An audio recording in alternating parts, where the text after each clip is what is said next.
Really nice for you all to be able to join us on Friday morning at 9 o'clock, especially when it's this cold. So I suppose it's one benefit of being online that you haven't had to drag yourself out into the Arctic tundra, which is good. But thanks all for joining me. And Sarah, who's with me today, who's going to be doing some fantastic sessions halfway through, all about positioning and messaging, which will be really good. So yeah, this morning session, primed and ready. We've been thinking about this before Christmas. It was a really weird one last year, I felt. I think everyone was kind of exhausted going into December. I know a lot of our clients were. We were kind of working with all sorts of different businesses and trying to get plans in place for the new year, and everyone just felt frazzled. And there was loads of stuff that was just like, yeah, we just don't have the headspace for this yet. We're gonna have to pick this up in January, and that's for a lot of our clients. That's where it's been. Where we would normally try and get stuff lined up before Christmas and kind of know where the world is turning for the start of the year. Loads of people are just in that space where they just couldn't hack anymore. So we've come back into January and it's now all systems go, and we're trying to get things moving for clients. So this session was kind of all about, if you're in that same space, or if you're in a position where you're starting the year and maybe things have changed a little bit, or you're trying to get things back on track, trying to get focused. It's designed to try and give you some ideas and some insight into some of the things that you should maybe be looking at, some of the things you should maybe be reviewing from last year, and some thinking around, where do we actually want to get to this year, and what do we want to achieve, and how are we going to make that happen. So hopefully it will start that process, and it'll help give you some thoughts around it. Obviously, we've got kind of a limited amount of time today, but we're going to try and pack it full of as much information as possible. We're going to try and make it as interactive as possible, as well as from what we can do on a Zoom session. So we'd really like you to get involved. We've got a few live polls, but on top of that, it'd be great if you can jump in with any questions. If you've got some things you'd like to share yourselves, that would be fantastic. Chat between you, chuck some questions in the chat, unmute yourself if you feel like you're comfortable to do that. Fantastic. The last thing I want to do is just stand and talk at you for the next hour. So feel free to jump in and get involved. So to set the scene a little bit, like I said, getting into Christmas, everyone felt quite exhausted, I think. And it seems like there's some common themes, really. I think post-COVID, everybody kind of came out of the blocks, desperate to try and get things moving again. And the market was kind of buoyed by bounce back loans and funding. There was kind of a renewed vigor to just try and get out there and make things happen. And as a result, a lot of businesses had quite a bit of a boom in 2021, 2022. I know we kind of went super crazy. We were really, really busy. We're having to recruit. We're bringing on new people. And then we kind of got into 2022 and kind of still riding that wave a little bit, but then we're starting to look at cost of living crisis, and there's unrest, and there's people starting to change jobs, and kind of great resignation started to happen, that businesses are starting to lose people that they kind of relied on and that were kind of core to what they were doing. Because of the economic situation, I think a lot of businesses found it quite hard to see their pipelines through. It started becoming quite difficult to convert. Sales pipelines became longer. And as we were coming into sort of autumn last year, I know a lot of clients, not everybody, it's different in every sector, but a lot of clients that we were working with were feeling that slowdown. I think that was a result of all of the economic things, but also some exhaustion. Like, everyone's been hammering it so hard to try and get the world moving over the last 12, 18 months, that people are kind of exhausted. And teams have moved, like lost good people that were kind of core to where the business was going. And all of those things kind of culminated in this sort of 2 or 3 months before Christmas, where it just became really hard to get things done. And it became really, really challenging for all sorts of businesses, whatever kind of sector you're in. So that's kind of, I feel like a lot of businesses, where they're at when it came to Christmas, and kind of where they are in January. And we've been doing a bit of conversation with a lot of our clients in our wider community, to kind of get a bit of a sense of where they're at with their marketing plans and with their kind of business strategy in general. And there's a few kind of quite telling stats that we're going to bring out through the session today, which was quite surprising. So firstly, 72% of clients don't have a long-term marketing plan. They didn't really know how they're going to achieve what they want to achieve. A lot of them have kind of put a line in the sand or a finger in the air and said, yeah, this year is all about driving 30% more growth, or we want X amount more people. But they don't really know how that kind of aligns with the marketing plan that they've got in place. So there's some thinking that needs to be done there in terms of, if you want to achieve that, how are you actually going to make that happen, and what does that look like from a strategic and a tactical level? 58% don't actually know what their current marketing is doing, how it's performing. So there's some real issues there around tracking, obviously, but also in terms of what they're looking at, how they're measuring it, and how they're using that information. For a lot of businesses, I think the marketing plan is kind of siloed. It's kind of treated as a separate thing to their kind of growth plan, which is really, really surprising. It's kind of left over there, and it's something that somebody else deals with, but it all needs to be kind of homogenous and working together. And the third stat is 47%. So nearly half of people don't think they've actually got a message that will actually resonate with their audience. I think a lot of our clients work in sectors where it's very competitive, particularly in like the service industry, where there's all sorts of specialists that are working at doing a similar thing. The message becomes very, very similar for everyone, and it's very difficult to cut through the noise.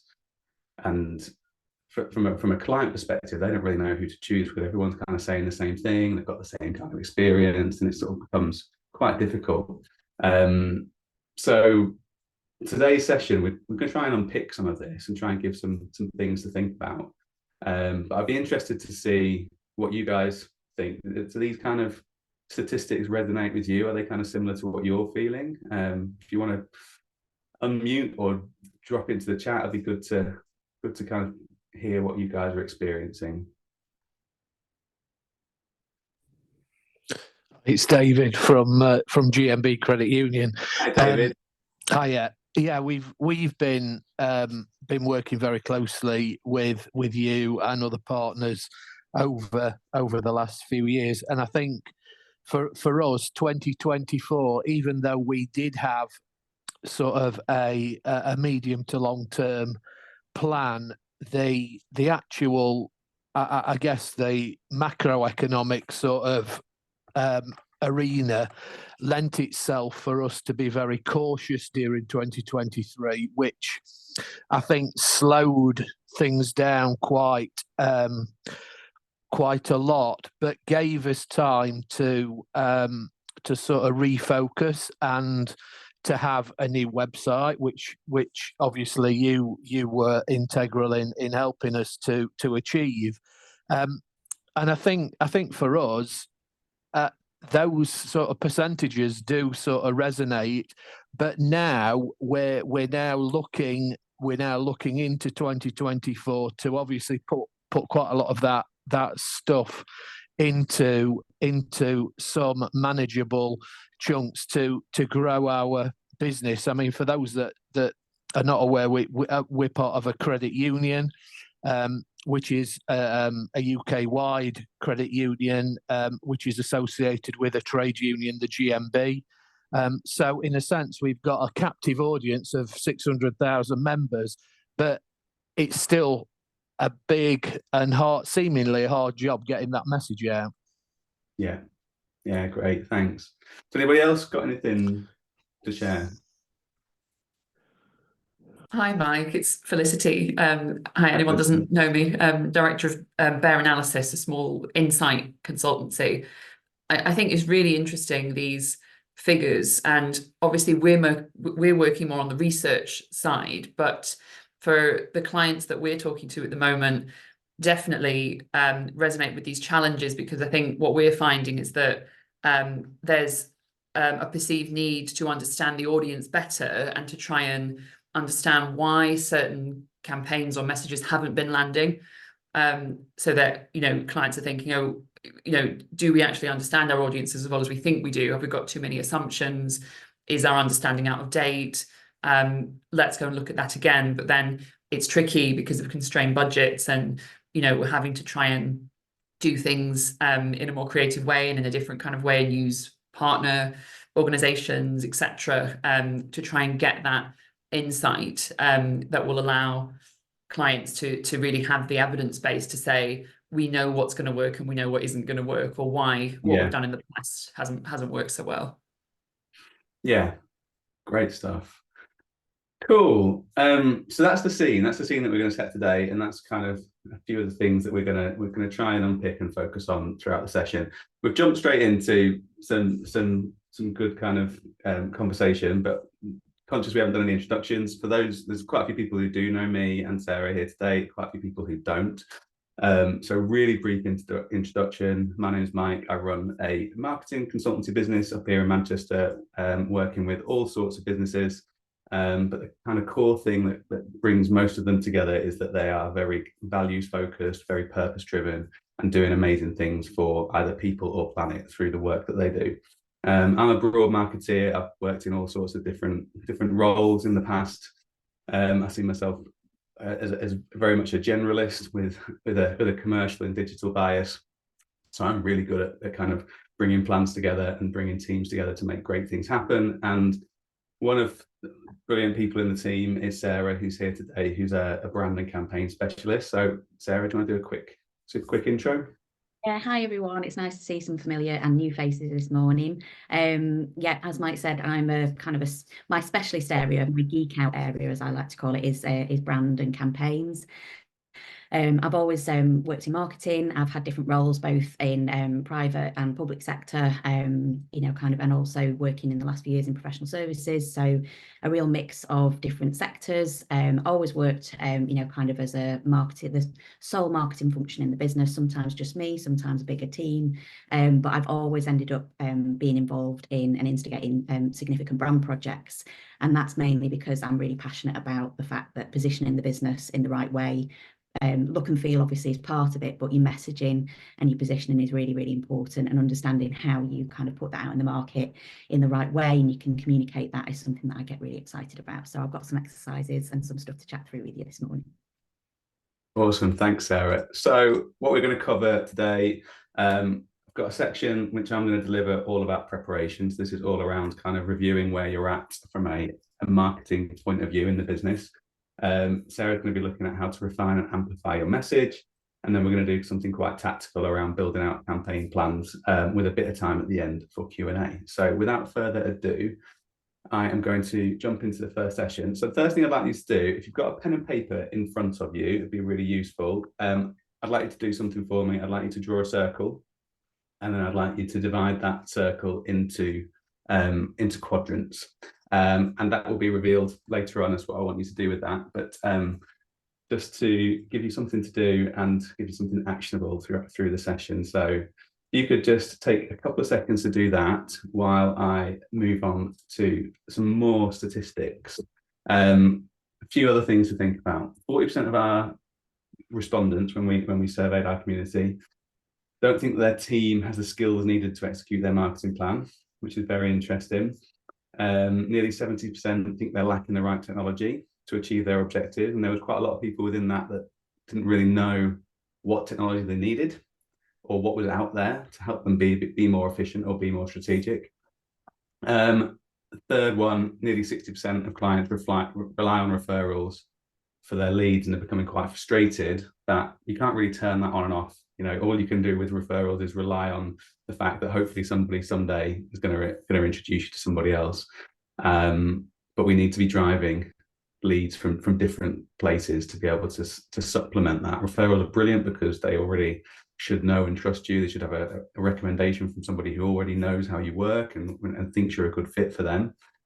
But we can't rely on that. It's very difficult to kind of plan for that. So again, a few things that we kind of want to address through this session. So the first thing I want to do is launch a little poll for you guys. So quick question, which of these statements is most applicable to your business right now? Our business has diversified or evolved, so now our marketing plan needs a review.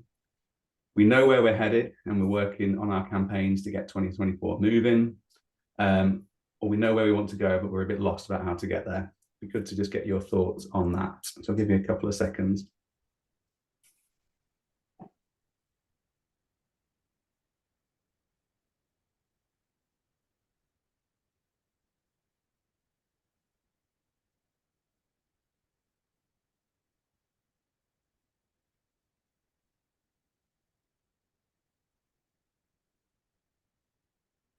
Cool, nearly everybody's completed. Just give it a few more seconds.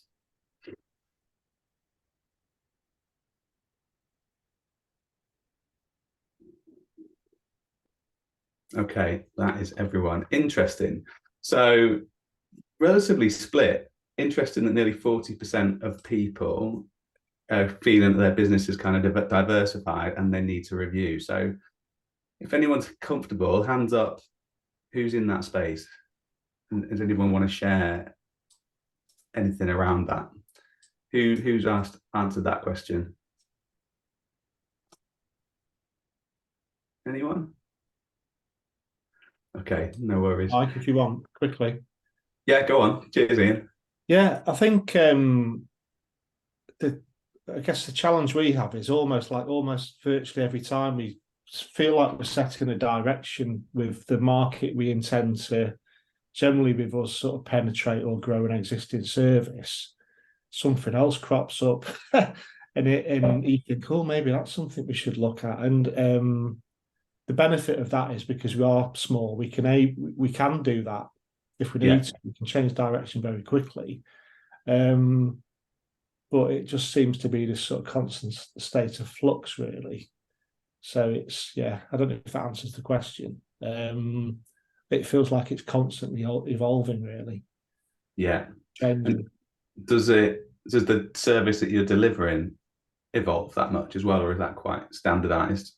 No, I think the service is quite standard. So really, in terms of like segmentation, it's more around offering a similar service to different environments. The service is relatively standard, to be honest with you. Yeah.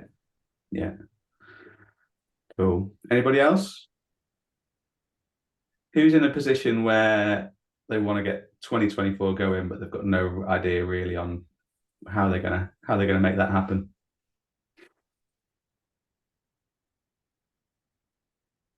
No one. Us as well. Can we do all three? No worries. Well, that leads me into the next slide, really. So this is a big question. I think for a lot of businesses, big and small, there's often a very vague understanding about where they want to go. It's often very much a finger in the air or a number on a spreadsheet which says by the end of this year we want to hit a certain number, and it often doesn't really correlate that well with what they're doing from a marketing perspective, what they're investing in it, their wider strategy of how they're actually going to get there. They're kind of treated in completely different in different ways. So for example, a business might have some really ambitious growth plans about how they want to grow by 40%, but that doesn't necessarily work down towards them understanding, how many clients are they going to need to generate that revenue, how many people are they going to need internally to deliver that capacity.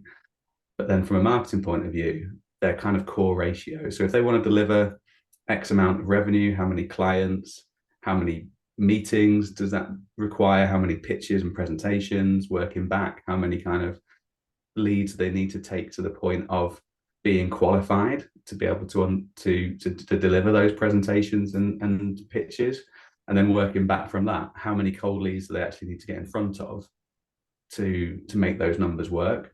Now that's an area that a lot of businesses seem to struggle with, and as such, when it comes to their marketing plan, they don't really have an understanding of what they need to invest to make that happen. So if you don't know all of those kind of core ratios, and you don't know your kind of your average revenue per client, or your revenue per lead, or your conversion rates, then it's very difficult to then work backwards and think, right, we need to get in front of X amount of people, and to do that, we need to generate, or we need to invest X amount of money to be able to get across as many different channels as we can to start creating opportunities.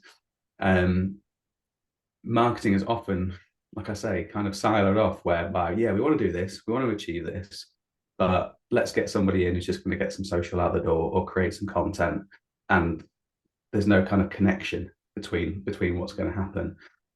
So we've got a few exercises in the session today, and a few bits of homework, I suppose, a few resources that you can take away to start thinking about that. But that's the kind of mindset that we need to kind of get in, whether we're thinking about a long-term annual target or whether we're thinking from a campaign level. We need to get into the point where we're becoming a bit more commercial about what we're thinking about and how we're considering running the marketing campaigns. So we need to get to the point where we're looking at last year, right? We need to kind of set our stall out and look at what we achieved last year and how it worked, to be able to start creating some data to be able to make some decision making around. So if we know what we did last year, we know what the objectives was. Did we hit it? Didn't we? Why? From a start point of view. But then from a marketing point of view, let's start thinking about what we did, what worked, what didn't, what did we do and we never really saw a result from, or we never really investigated. That happens loads. So many clients are just working so hard to get stuff out the door, and they're being really, really prolific, really productive, and being really focused on doing loads of marketing. They never really stop and think about what's worked, what hasn't, and really analysing the results. It kind of straight into the next one. And even if they do look at results, it's maybe a bit of a token gesture. Right, we've seen some results. Yeah, that was great. That worked, that didn't. But they're not really learning from it. They're just kind of going straight into the next thing, not really taking heed of the results from the campaign, or even just thinking not specifically about kind of revenue results, processes, systems, efficiency. What about creating that campaign worked really well and what didn't? And in terms of the team, in terms of the way that you worked, was it really hard? Did it take too long? Was it overburdened on budget, on resource? Can we make that more efficient next time? What can we redo next time? Repurpose, make things simpler, invest in some technology, perhaps make the team more efficient in terms of the way that they're doing things. There's not enough of that reviewing of either results or process or systems to continue that, to create a kind of culture of continual performance. So one thing we need to do is look at last year and really sit down and think about, as a team, what worked really well, what didn't, across all of those different areas. How can we be more efficient in what we do? If we can be more efficient, either through systems or people or process or technology, then we can do more, we can be more productive, we can be more prolific, and we can have a bigger impact. We need to get into a point where we're making decisions based on solid data and not finger in the air. And even some of the biggest businesses that we work with, who are maybe nationwide and multi-million-pound, still often get into that either finger in the air decision making or kind of decision by committee, as opposed to looking at the cold hard data and taking notice of that, especially when it comes to things that are a little bit less tangible, like messaging or positioning or content direction, things like that, where it's very much down to opinion from a lot of people, and they're not really taking account of what does the market say, what do customers think about it. It comes down to maybe somebody with the biggest voice in the business who's got the biggest opinion that gets their say on things, whether that's the right thing or not. So focus hard on the data, and with all of those different things together, it helps you release budget or use budget much more effectively and much more confidently, because if you've got some solid rationale as to what you're doing and why you're doing it, then it can become much more efficient way of working, and help you maybe open up budget for new campaigns that you can realistically forecast and make more effective. So that's why we should be in this position of constantly reviewing. So another little poll: how often do you review your marketing performance? This will be interesting. It'd be great to get your feedback. Can everyone see this one? Is it launched? Not yet. Weird. Let me try it again. Oh, weird, that's not launching. Okay, try again. How about now? Yes. Yes, success.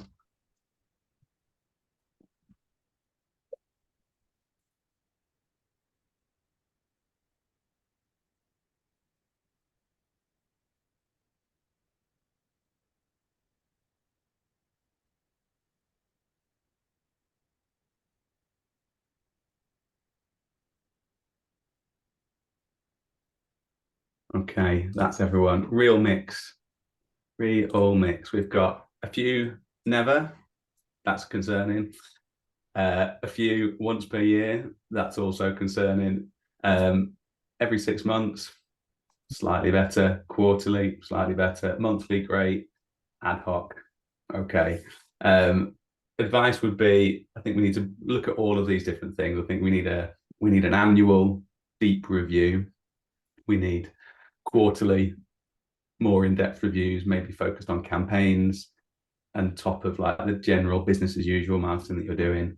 But monthly, at least, we need to be regularly checking in. We need to have a plan for the whole year where we know what we want to achieve. We're breaking that down into quarters. We're breaking it down into months. We've got KPIs that we're working on every month, and we are looking at what's achieved, how we're achieving it, whether we're on track, but looking at everything, you know, from a campaign planning point of view, right through to a results tracking point of view. We need to make it a much more regularly reviewed way of working, and that way we can be much more reactive. We can learn from those results much more easier, and we can be in a position where we can make some proper decisions. So one thing I will share after this, we've got a few kind of sample agendas that we share with clients for kind of those regular review meetings that might be quite helpful for some people.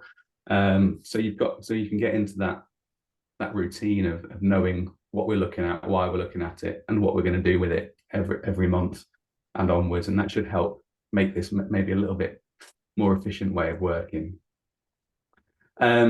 Next little poll. I'm just going to go back again. For those people that are reviewing things, interesting to know to what depth. So is that top level? Is that conversational anecdotal evidence? Is that really in depth? Is it looking at year-on-year comparisons? Where are you at with it?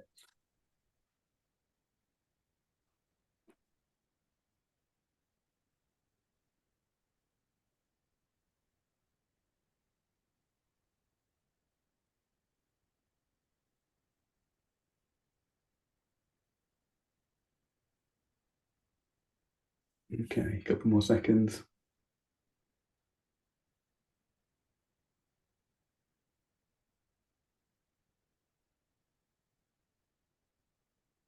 Okay, good mix here. Again, I think there's a small group of us here today, so obviously not a massive number to be able to make some, you know, big claims about, but a third of you generally is kind of relying on sort of conversational anecdotal evidence, which, you know, there's always a place for that. There's always a place for opinion, but there needs to be a place for evidence, solid evidence based on data, whether that's learning from statistics, whether that's speaking to customers organically, whether that's doing surveys, you know, various different things. You kind of need to back that up with something in a little bit more depth.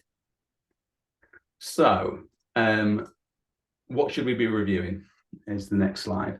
As I've kind of alluded to already, everything should be on the table. I think at this time of year, when we are trying to set our stall out to achieve something quite big for the rest of the year, whether big is parity, whether that's trying to stay the same, or whether big is growth for your business, we need to be in a position where we know what that starting point is, and we know what we need to achieve to get there. So there's a few different things in here. Some things I'm going to go into in a bit more detail, other things not so, but 6 different things. So tracking, it's kind of quite clear that there's a kind of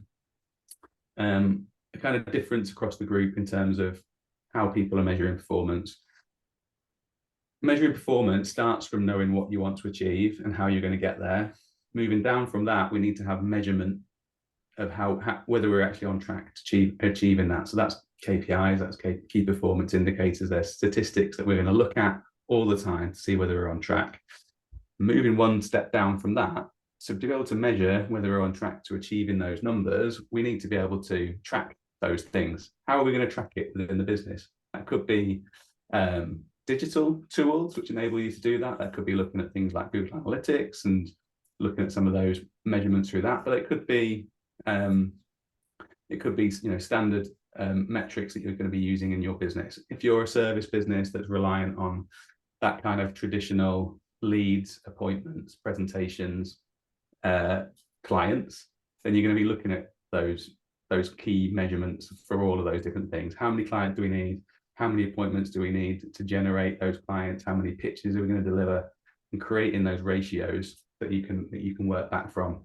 If you're a business which is much more consumer perhaps, and you're selling a product, then it's more, it's about conversion rates on website, in store, and really knowing those in detail. But we need to get to the point where we know the results that we want to achieve, we know how we're going to measure it, and looking at all the different ways and means to do that. Tracking is so important from a marketing perspective. It should be driving what you're doing every month, and it should be helping you make those informed decisions. And a lot of the clients that we work with are tracking certain things, aren't tracking some really important things.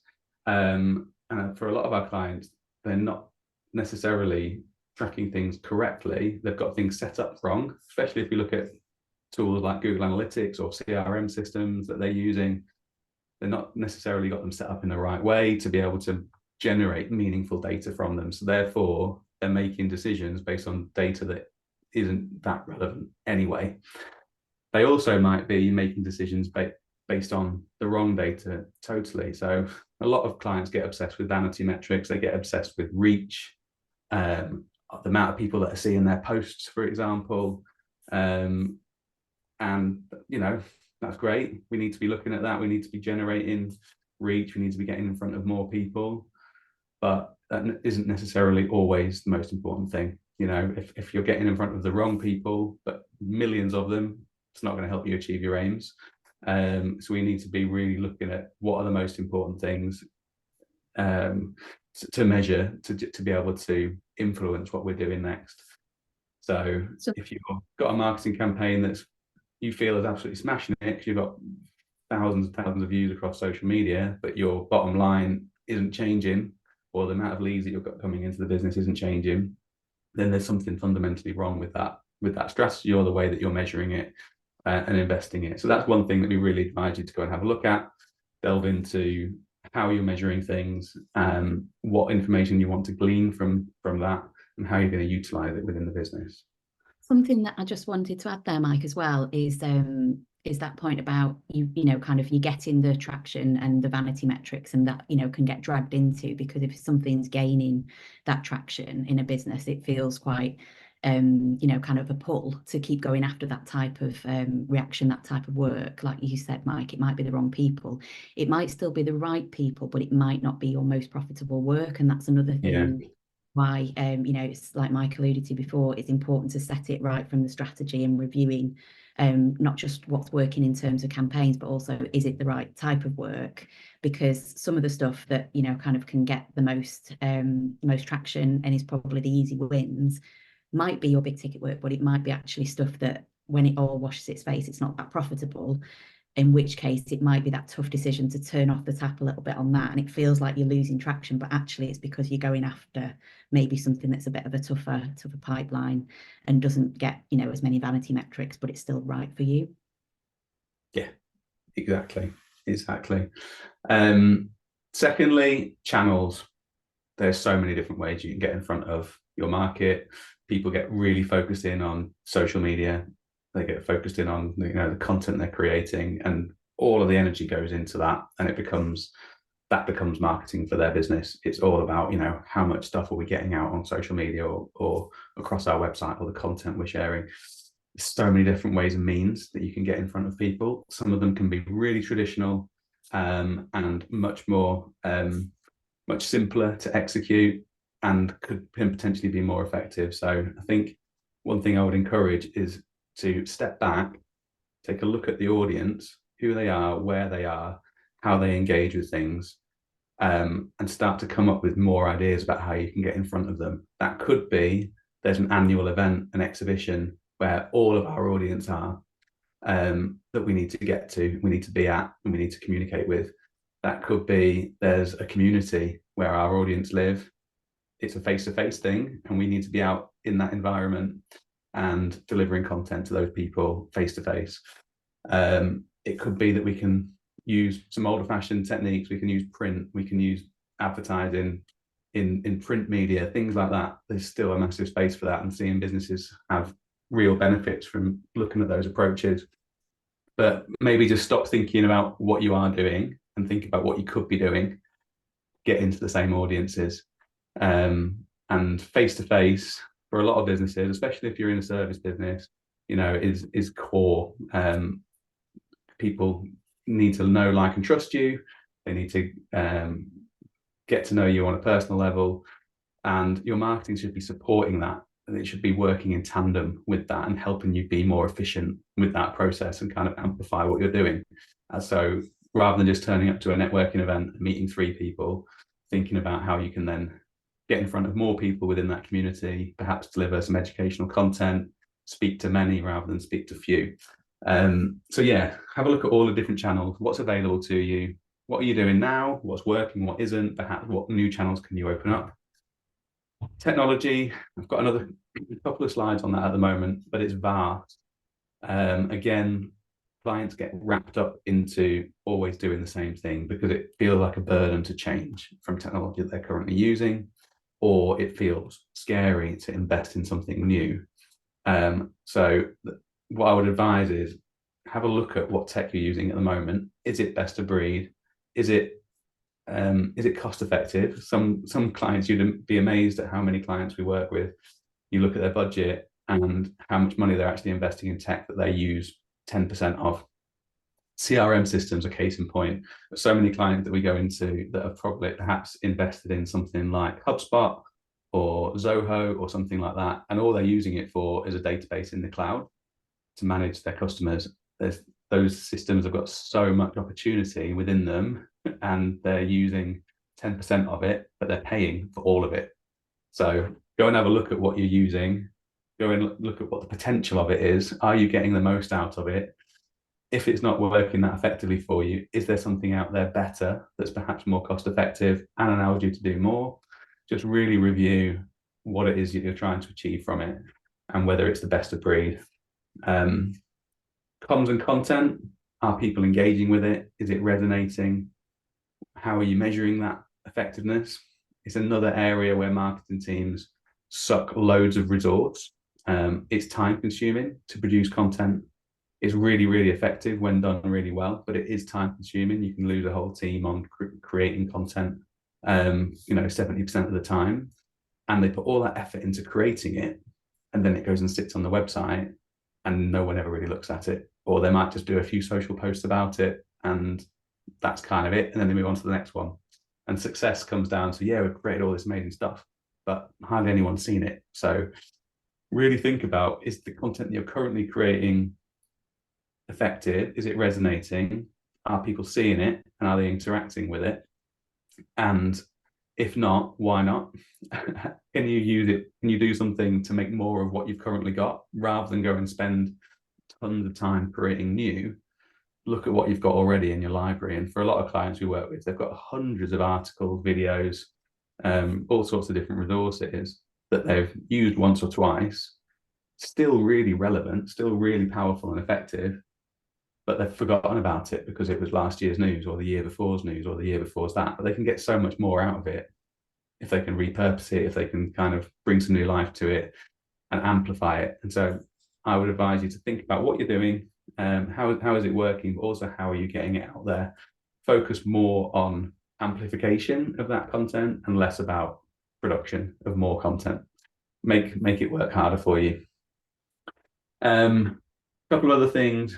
Team, and by team I mean it could be your internal team that you've got, but your wider team as well. Other people in the business who have got skills or experience or expertise that can help you within your content. That could be they're the knowledgeable people that you can use to create great content, or maybe they've got a particular skill. It could be your freelancers that you're using. It could be your agency partners. Think about your wider team. Is it fit for purpose? Is it working effectively? Is it efficient? Do you need something different to make you more effective? And if so, how are you going to do that? Does that mean training? Does that mean mentoring? Does that mean finding some new people? Again, if you know what you want to achieve and how you're going to do it, you then need to think about who is going to do it and do they have the skills necessary to be able to be that person. And finally, partnership. It's a big area that I find a lot of businesses miss out on in terms of effectiveness, particularly in that kind of B2B or service-based business space.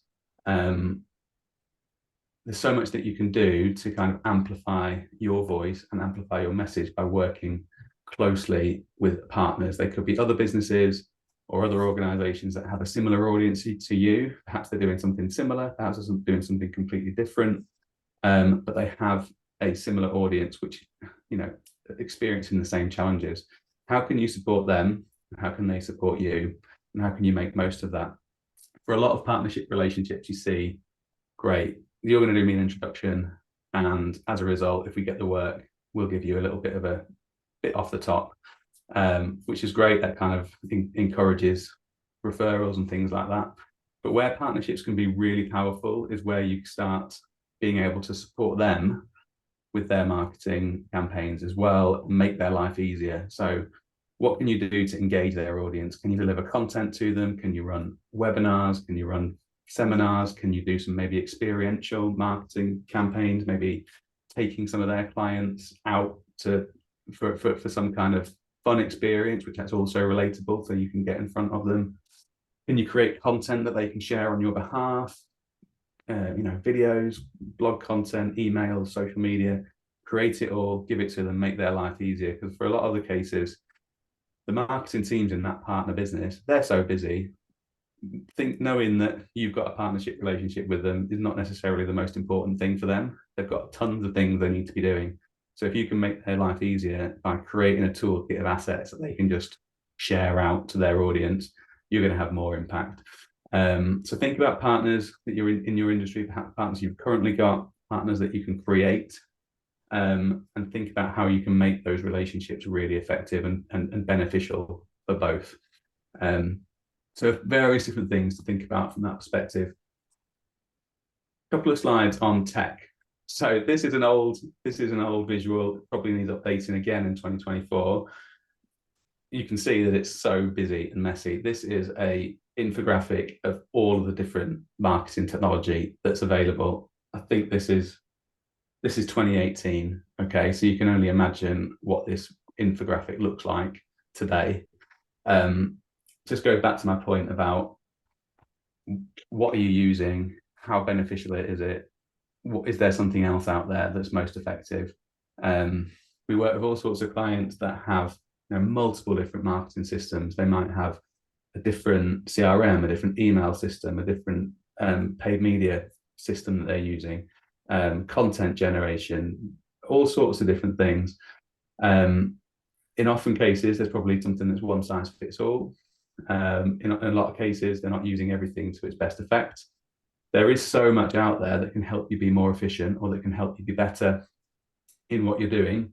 I would encourage you to go and look at the world of marketing tech and see if there's something that's more effective than what you're currently doing. It might be that what you're doing is great and it's really, really efficient, but there could be something else out there that's more powerful. And on the subject of tech is the subject of AI. So this is a new world for everybody. You know, it kind of came to life big time in 2024 when ChatGPT went crazy. And this is an area that we're all learning about constantly, and I'm no expert. We are using quite a few different AI tools with different clients at the moment. We're learning about loads more. But the point about AI is, I mean, there's some really bad uses of it, and you're seeing it everywhere, of people just creating reams of content with ChatGPT and sticking it out. And In a lot of cases, you can see it. In a lot of cases, you can tell that it's automated and it's kind of lost soul. But ChatGPT as a tool, it's incredibly powerful as a way of starting the thinking and maybe getting some of the grunt work done. The problem with it is that people are not using it just for grunt work; they're using it for publication and are creating content which is really crap. And as a result, we're seeing that across the board. We're seeing very generic, very quantity over quality happening. But it's about using it to the best effect. But ChatGPT isn't the only AI out there. There's thousands and thousands of different tools being created, and lots that are quite powerful at the moment. This little infographic gives you a few. We've used quite a few different tools quite effectively, and I would encourage you to go and have a look at some of these, because what's really powerful, obviously, about AI is it helps you be more efficient. So if you can be more efficient, you can be more productive, you can be more prolific. And the thing that we really need to think about is quality. We don't want to lose quality by getting into that mode, but we can do more, and we can be better and be more efficient as a team. So I'm going to share this with you. I'll go and have a look at a few things and think about how AI can make you more effective as a team. So a couple of little questions. Just topically, really. So if anyone wants to drop something in the chat or even just wave, fine. Just think about these things. Are your systems up to date? If you're using various different marketing technology at the moment, is it working effectively for you? Are they all up to date and working hard for you? Is usage maxed out? Are you at the point where you're kind of at the top level of subscription, and to move up to the next one, it's going to be X amount more £1,000. At that point, it's probably worth looking at, is it the best thing for us? Is there something else out there that's more effective? Are we going to get what we want out of that additional investment? Is it best of breed? Is there something else out there that's more effective? Like I said, there is thousands of different bits of technology out there. A lot of us just use the same thing we've always used because it's easy, and perhaps the data's in there and we think, oh, it's just too much work to change it up. But there could be something much more effective out there. Can you be more efficient and productive? Think about those things, I think, as you leave the session. So little poll again. Just bring up polls. Okay. How well do you feel like you're currently using tech for marketing? So a few questions here. Very well, successfully, not that successfully, not part of our mix at all.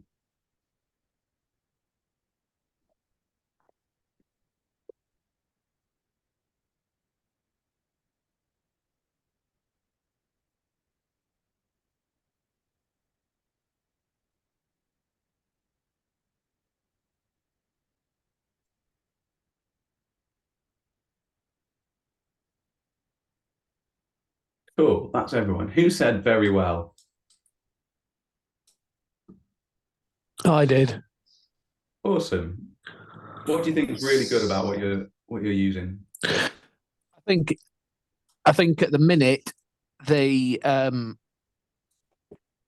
everything that we're wanting to achieve in terms of message, in terms of content, is being put out there. I think what our challenge is actually getting the human contact, and that's not to criticize anything that we're currently doing, but we've got the tech in place, but we've just got to get that message out, and because of, I guess, the legacies of a trade union, a lot of people like meetings and face-to-face things, and at times, and I'll generalize here, there are quite a few dinosaurs out there that don't and won't touch social media. Yeah. So I think it's getting that message, which then the tech accompanies that through presentations and all that sort of thing. Yeah, great point. And I suppose that goes back to what I was saying earlier about, businesses focusing solely on social or digital content. There's so much that you can do outside of that, which can be equally, if not more effective at times. Who's at the point where they don't think they're using it that well at all and think there's room to change? Anyone want to share?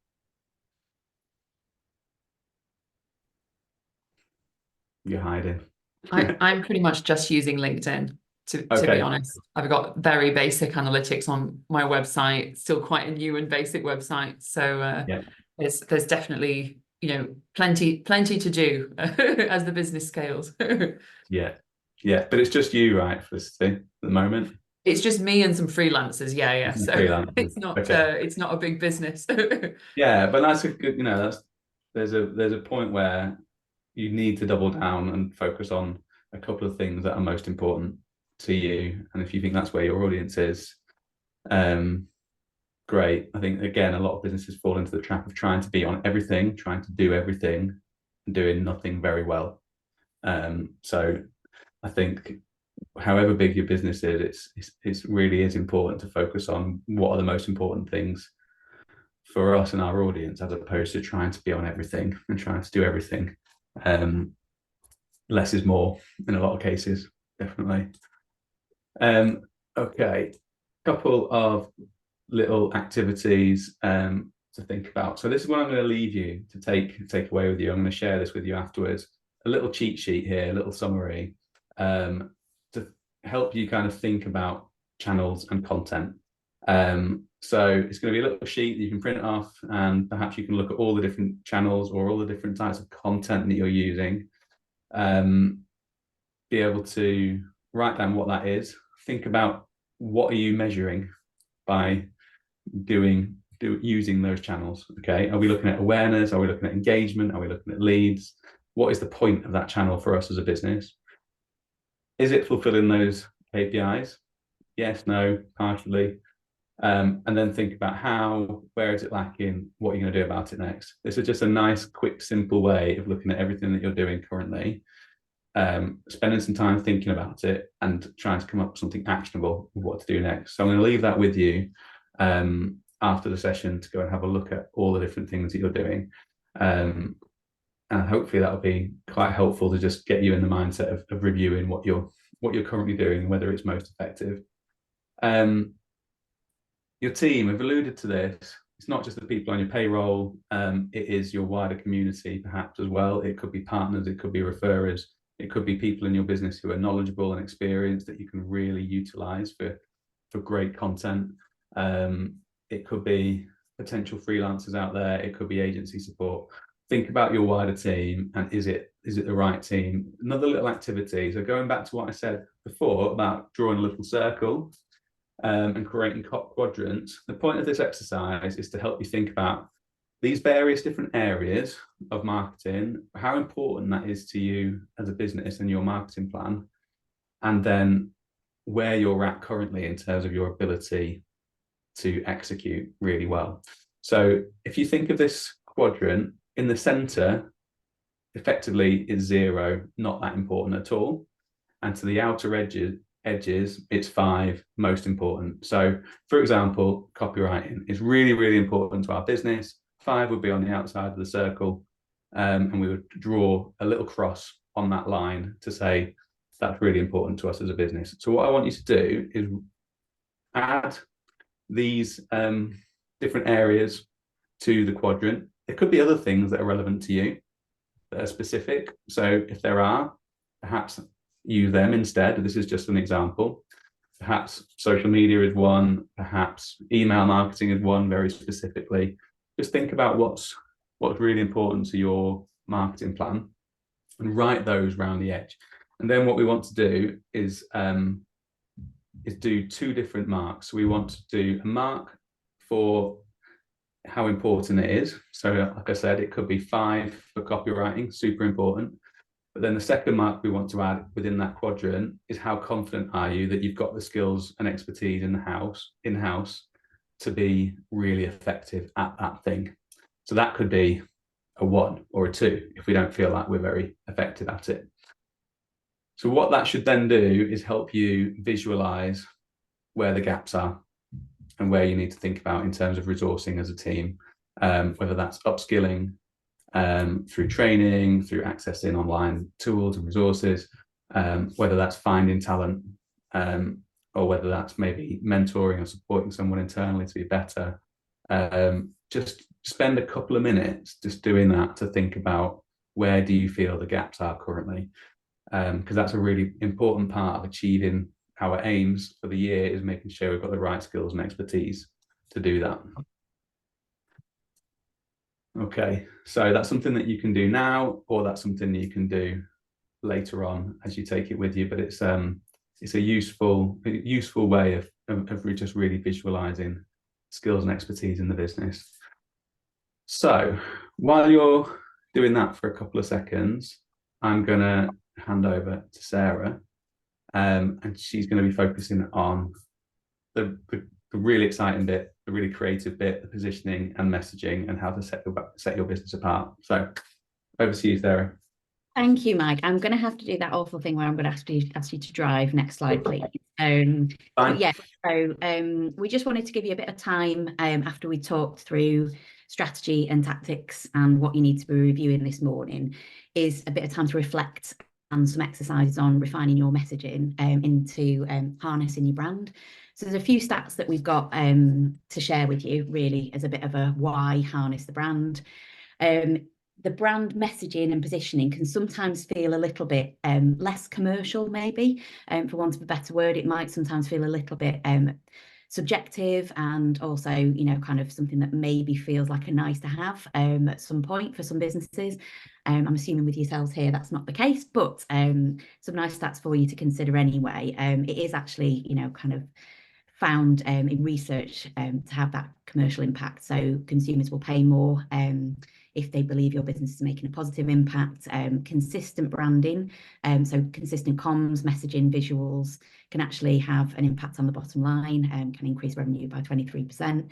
There's a loyalty value to be had by nailing your brand messaging. Shoppers that stay loyal to brand values will actually spend more, and they also are going to stay loyal to brands that share their values as well. So we've got a very quick poll for you, and then I'm going to take you through a few things to reflect on and some exercises to do. So as you're heading into 2024, are there any particular reasons in the room of why you might want to focus on refining your message? And that might be that you're completely pivoting the business and completely changing your products and services. You might actually be retaining existing products and services, but actually approaching new markets. You might need to sell them differently, or it may be that nothing's actually changed, but you're aware that you probably need to improve.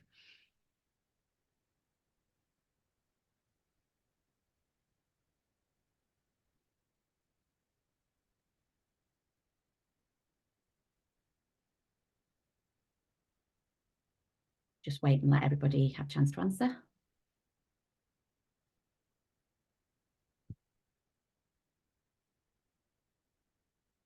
Right, that's really interesting. So we've got a complete pivot and approaching new markets with your existing products and services, which is really helpful when we're doing this session.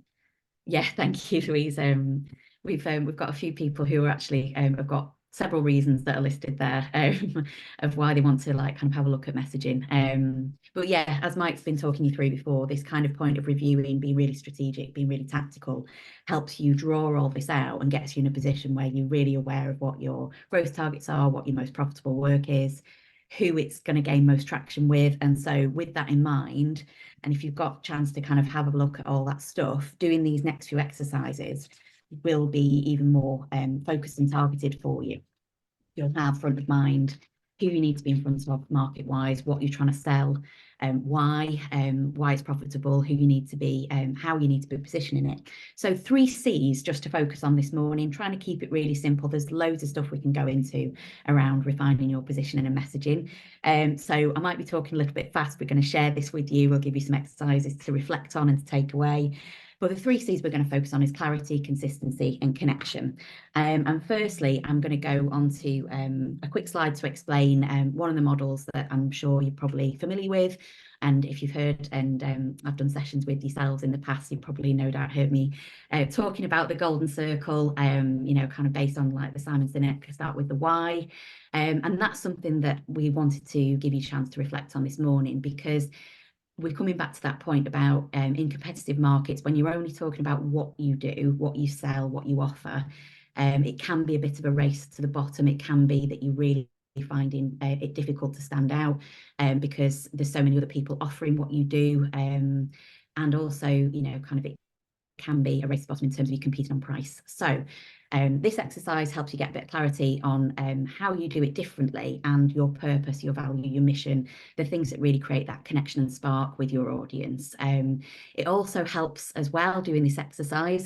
So if you kind of work on it a bit today, but take it away, it also helps you really understand your brand values, your positioning, personality, tone of voice. You might find some stuff out that helps you kind of maybe tweak even your visual identity.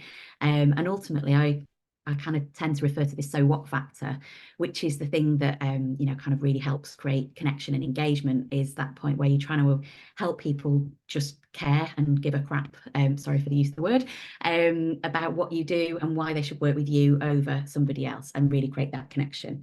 There's a couple of brand examples that I've popped throughout. The next one is just to bring up a quick example from Patagonia. They're a really great example of, you know, kind of a very purpose-led brand, but also not only are they a great purpose-led brand, they're really good at communicating that, and they are very clear and consistent and create great connection when they do this. So this is a good example of a 3 C's in action. And we've got an exercise for you, and I'm going to explain it and introduce it on the next slide by having a think about that what, why, and how. So I had that golden circle up before, and what we're thinking about is, if we just talk about what you do, for Patagonia, what they do is ultimately they sell outdoor, or sell outdoor kit and clothing. I've oversimplified it, but you understand where I'm coming from. How they do, why they do it. So that bit at the center is they've got this, one of their purpose statements and their missions is to protect our home planet. So you can see the vast difference that you get from talking about just the what on the outer circle and really narrowing on the why, and how that creates a really purpose-led brand that people can actually connect with. The bit that I also wanted to point out is this kind of wraparound in the center, and that's how we do it, how you do it differently. And that's something that's also an important part of the puzzle. Sometimes we can get dragged into just really kind of honing in on this amazing, start with the why, the golden circle, but actually the how part is really, really valuable as well, because you can talk about how you do it differently. And they articulate quite a lot about how they approach things. So they make decisions in the context of environmental issues, and they work to reduce impact. And one of their campaign ads here is actually a really nice example of that, because they had this, you know, Black Friday, like almost like anti-sales ad, which was about, you know, just celebrating what you are celebrating and reusing. So they weren't actually trying to sell anything, but they probably did sell quite a lot because it gained traction and it really connected with people. So hopefully that gives you a little bit of a taste and a real life example, but we wanted to give you a little bit of time to reflect on this yourselves. Now, I'm thinking with the time we've got this morning, we're not going to sit in silence for 5 minutes to go through this, but I wanted to take a bit of time so you could take this away. And this is an exercise that you might actually want to sit and do and then reflect on and come back to. But the idea being that you sit down and basically use really simple, straightforward, common sense language, try and ditch anything that you've already thought of as marketing messages, and almost use what I call, or what we call in sessions as the NAN test, as in common sense language, if you're trying to explain it to my NAN, what you do, and get that nailed, you know, in really, really simple terms. And then think about, how do you do it? So how do you do it differently? How, you know, kind of what, you know, it's obviously processes, but it's also your approach, your way of delivering stuff, your way of working, where you kind of, your what comes from. And then delve into, last but certainly not least, why you do it. So this might be why you do it from, you know, kind of your own personal passion, why your business was founded. It's a very mission, vision, and values type question. But also take a bit of time to reflect on that so what point as well, because that's where you can kind of get some really great connection. And when we're talking about those 3 C's, and it's that bit, why should anybody care? So for example, I'll just give you another example so that you can take this away and work on it. The toothpaste example is probably a nice, easy one. You know, for a toothpaste company, what do? They produce toothpaste. How do they do it? Well, they produce something that actually is there to whiten smiles. So they have, you know, it's the dental hygiene, but actually it's done from a specific angle. Well, why? Well, actually, it's there, it whitens people's smiles. It gives them more confidence. They feel more, you know, empowered to kind of smile and to connect with people. You can have a different toothpaste brand that focuses on a different angle. They do it slightly different, and they end up with a very different why. So there, you know, you could have a children-focused toothpaste brand that ends up with focus on great oral hygiene for the future of children's health. So 2 very, very different whys, but they start with the same what. So if there's any questions on that, please pop them in the chat, and we can also, you know, if you do want to follow up with us afterwards on any of these exercises we're giving you, please do. But this is something that I think will really help you get a little bit of a boost and a focusing on clarity if you're looking at refining your messaging this year. So the next C that I'm going to move on to is consistency. So if we can get clarity and we can get really, really clear on what, you know, what you're about, how you do it differently, why, your purpose, you know, all those great things that really give you that strong clarity in your messaging deck. We then want to look at consistency, and the importance of consistency really is, you know, kind of brand messaging and how you communicate them really can have that massive impact on trust, profile, recognition, attraction and retention. It also, it says a lot about your positioning in the market, you know, in terms of if you're not portraying your messages consistently, you haven't got that clarity. It can have an impact on, you know, kind of how people view the quality of your products and services, which sectors you're attracting, how, you know, kind of people understand your position in the market, whether they perceive you as high value or expensive versus budget, whether they think you're a transactional one-off purchase, or whether they see you as a relationship-led, you know, kind of brand or purchase. So all of this stuff, once you've got the clarity, it's important to think about how you're executing it. So the next example that I've got for you is Monzo. And again, just a quick screen grab, because this is a brand that does consistency well. They've clearly worked hard on their clarity. So they've clearly done the work on really understanding how they want their messaging of what, why, and how to come across.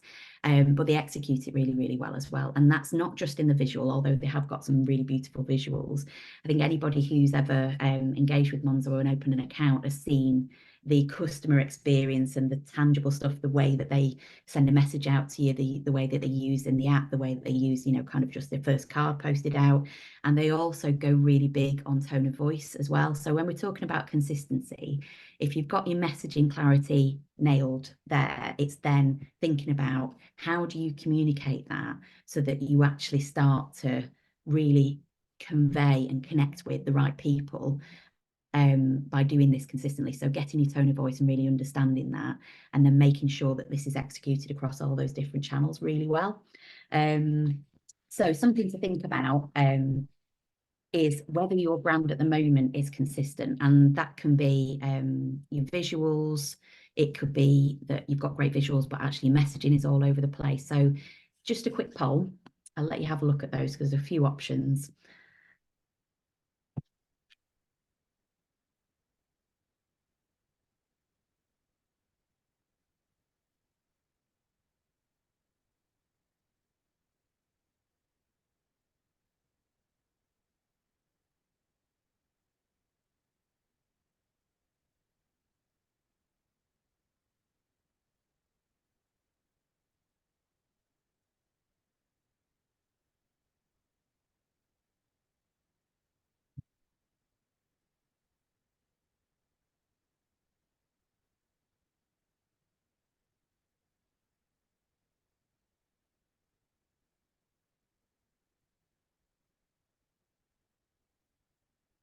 Have we got everyone had a chance to vote or answer? Brill. Okay, so there's quite almost like two clear chunks in terms of you've got good brand guidelines, but perhaps not using them consistently across every channel. messages in clear in parts. I think that's, you know, quite a familiar story, where, you know, even massive brands and businesses will always have that challenge of every channel. Is it always nailing all the messaging? Is it always nailing the guidelines? And the same with messaging. There's some parts of your business where you're super clear, you're really good at communicating it, and maybe some areas of the business where you've either not nailed that clarity, or you've got the clarity but you've just not got it into a good, consistent you know, kind of pitch that's being pushed out. So something to have a think about then, and that might be something to take away, is that if you've got this in mind, this pole front of mind, is to perhaps have a look at all your channels. To maybe do a really quick brand audit.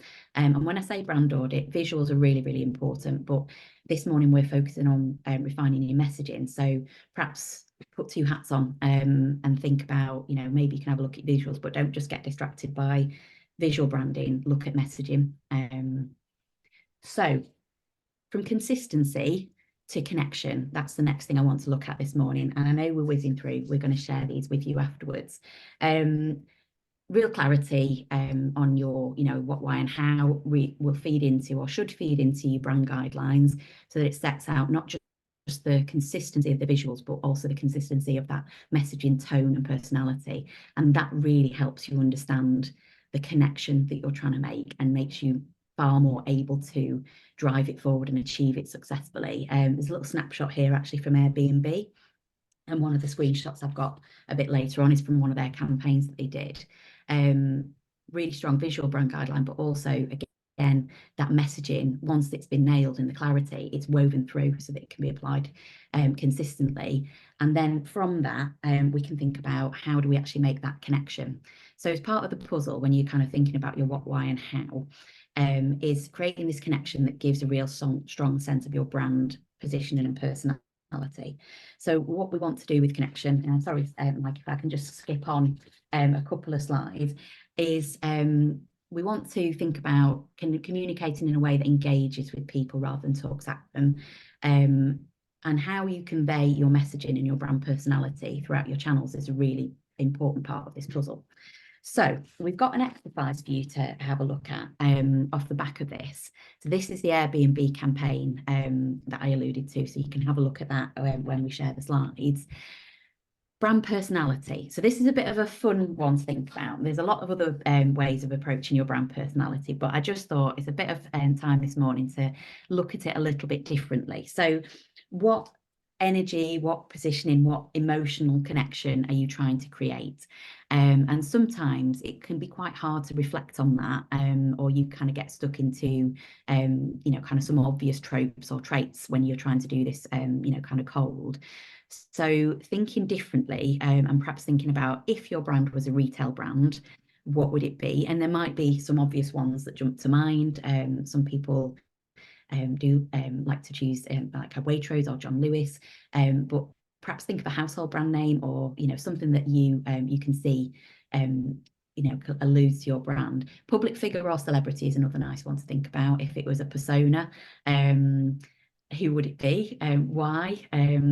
Radio station or soundtrack. So you don't have to answer all of these, because some people will gravitate to one or another, or you could think about your own analogy. There might be something completely different. Could be an animal.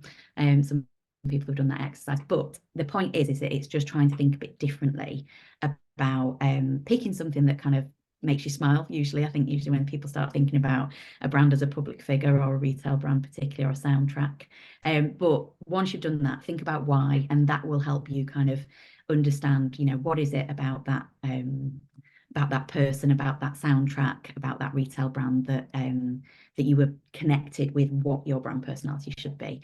And it's quite a nice exercise to do as well, actually.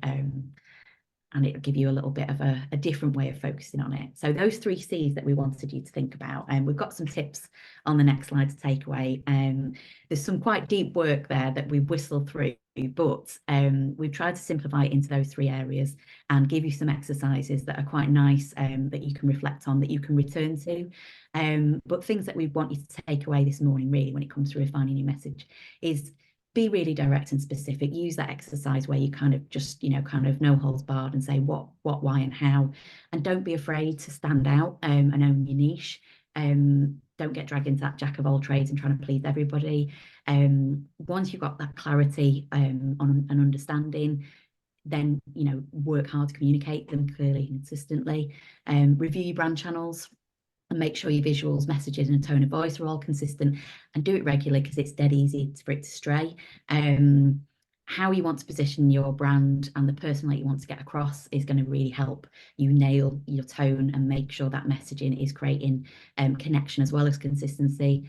And then last but certainly not least, you can do all this work and do all this like kind of reflection. We wanted to give you tools yourself, but listening and engaging to your audience and making sure you're creating that right connection is a big important next step. And there's lots of other tools that we talked about earlier on, both in terms of team tools and tech that Mike talked about, that can help you understand that a lot better.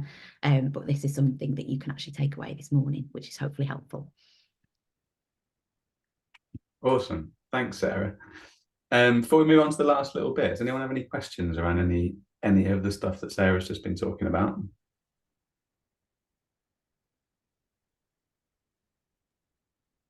That was really good. Thank you. It was very interesting doing that circle exercise.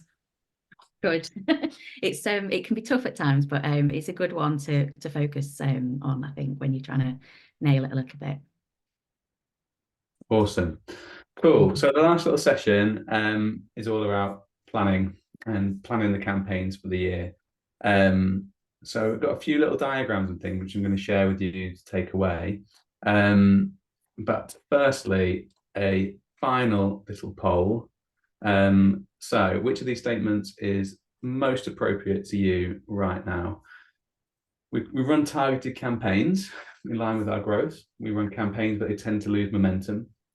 Marketing lacks direction, just keeps ticking along, or we're not really doing anything.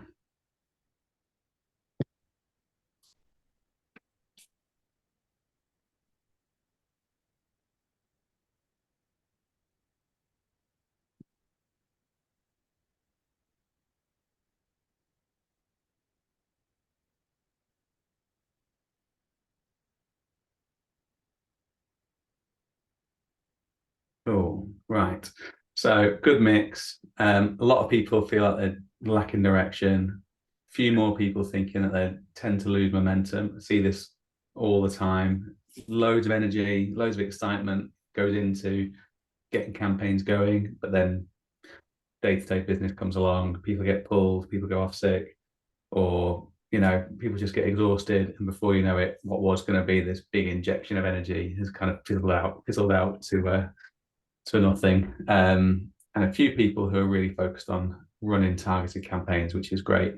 I've got a few slides to share with you, just as some examples, really. So, few businesses here that I'm going to share with you are going to be completely different to what your businesses are. I get that completely, but it's the kind of methodology behind it that I wanted to share with you, really. So, firstly, Glastonbury. The thing that is kind of most impressive about Glastonbury, outside of what an incredible experience it is as a business model and as a campaign, they get so many things right. They know exactly what they want to achieve. They have a certain number of tickets that are available to be sold. They know when those tickets need to be sold to make the festival a go. They have this huge audience of people that have already pre-registered and shown interest that they can sell those tickets to. They know how much those tickets need to be sold at to make a profit. And all of those metrics combine to be able to design well thought out campaigns. So because they know when tickets are going to go on sale, they build a wait list and get people excited for that launch day. And working back from that, they know when to start the marketing of it. They know when to start releasing the headline acts to get people excited, when the comms start going out to get people to start thinking about booking a ticket. And as a result, every year they sell out. There's more people that want to buy from them than they've got capacity to deliver. And every year it's a fight to try and get a ticket. So this is all about knowing, delivering an amazing experience that people want to engage with, and that people tell all their mates about, and how great Glastonbury is that everyone wants to go, but also knowing their capacity and knowing how and when they need to design their marketing campaigns to make it the most effective. A couple of other quick examples, just conscious of time, which I'm going to share with you. So completely different but similar model. So Do is effectively an educational business. They deliver all sorts of seminars and workshops all around kind of creativity and content and kind of unleashing creativity within business. So that's what they do as a day-to-day, and they are constantly delivering workshops and content and courses that people can sign up for.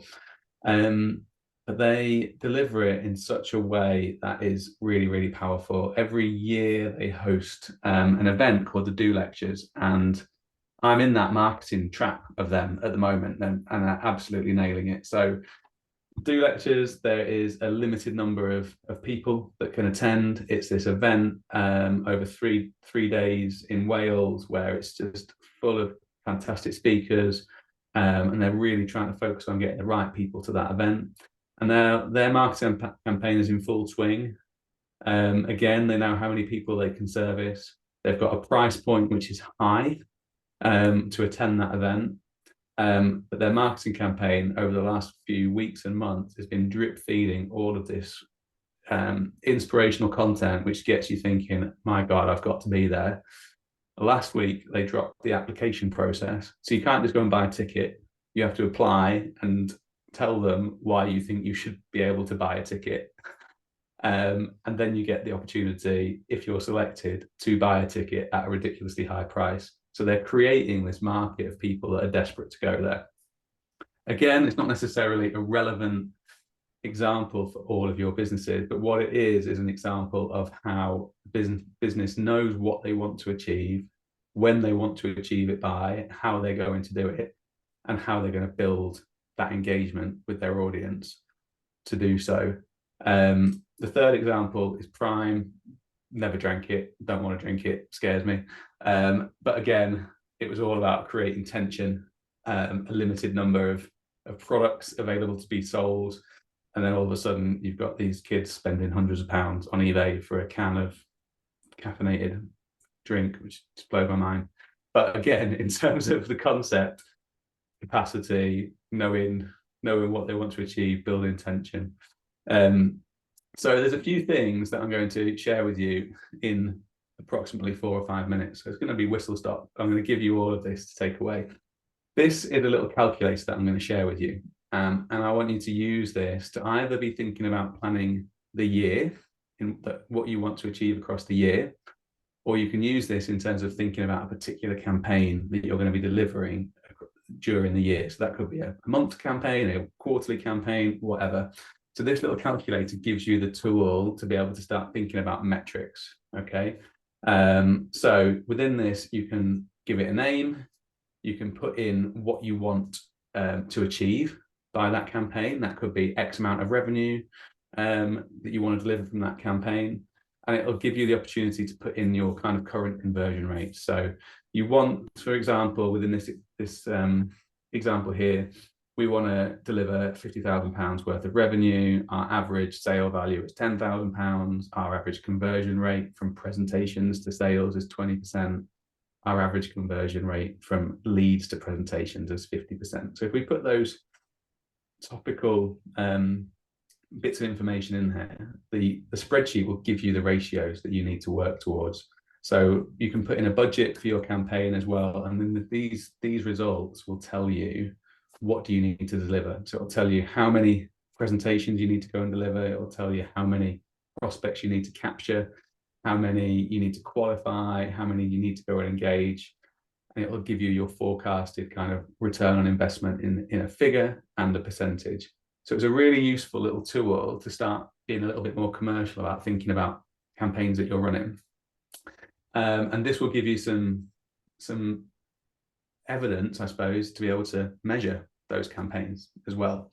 So that's a really useful tool just to start thinking a little bit more commercially about campaigns or the wider kind of marketing plan of the business. But again, a useful little tool. I'm going to skip through to this slide here. So what we advise clients to do is to stop thinking about marketing as just stuff that happens every day. So we call that kind of business as usual. What is the marketing that's just going out every day, which is just keeping things alive? If we go back to the polls, a lot of people said that their marketing is just active. It's just keeping things moving, and it's just being present. That's fine. We all need to be present, and we need to have stuff that people can see, but we need to get more into a campaign mindset, I feel, whereby we're doing things with bigger impact that kind of layer on top of what you're doing every day. So the everyday is stuff like your social media, some content that's getting put out, some emails and stuff like that, you know.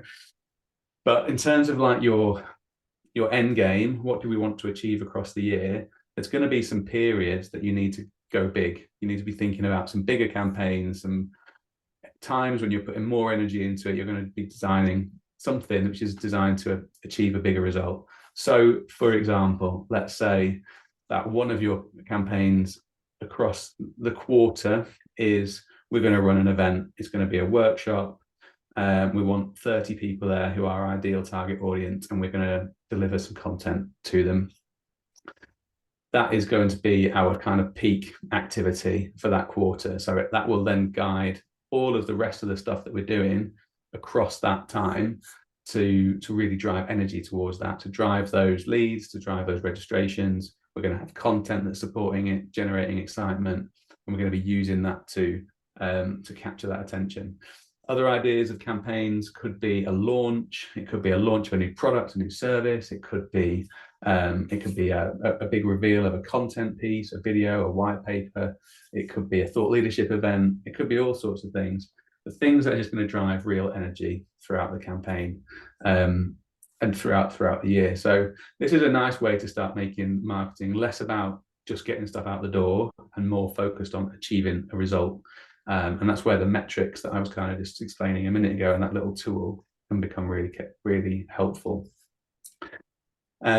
So on the back of this, I'm going to share a few resources that are quite helpful to make this work. So we have got a little campaign timeline. So if you imagine one of these campaigns, there's a little timeline that will help you think about making those campaigns a reality. So it's about breaking that time down into planning, launching, kind of accelerating where all the big stuff happens to make that campaign impactful, and then the wrap up, learning from it, using the data from the campaign to inform the next one. So the nice little tool that you can use here to kind of plan campaigns, and kind of you can download this and start planning out what your kind of monthly cycle is like from a marketing perspective, and how are you going to layer campaigns on top of what you're currently already doing. There's a nice little example here as well about a particular launch campaign that you could potentially run, so that you can start using this in real life and kind of start seeing what's happening and when. But a few different assets that will just start making you think about marketing less in terms of business as usual, just getting stuff out the door, and more in terms of thinking big, and being more impactful with the campaigns that you're running, if that makes sense. So again, lots of resources that we can share on the back of this. So super conscious of time and that people probably need to get back to their lives and winding the week up. So I suppose we've got a few minutes for any questions while we're here, and or some feedback, whatever you want to share. So if anybody learned anything particular from the session or have any questions about anything that we've covered that you'd like to cover, feel free to either drop in the chat or unmute.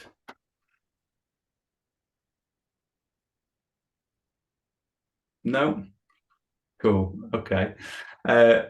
Thanks everyone for coming then. In that case, I'm going to follow up on email with you with those resources that we've shared today, those little tools. And then there's a couple of other documents I'm going to share as well. So way back in COVID times, Sarah and I and one of our other colleagues, AJ, wrote a book, developed a course, created loads of content and tools, some of which we've talked about today, called Build, and it gives loads more information about some of the stuff that we've talked about and loads of different actionable resources and tools that you can take away. That's really, really useful.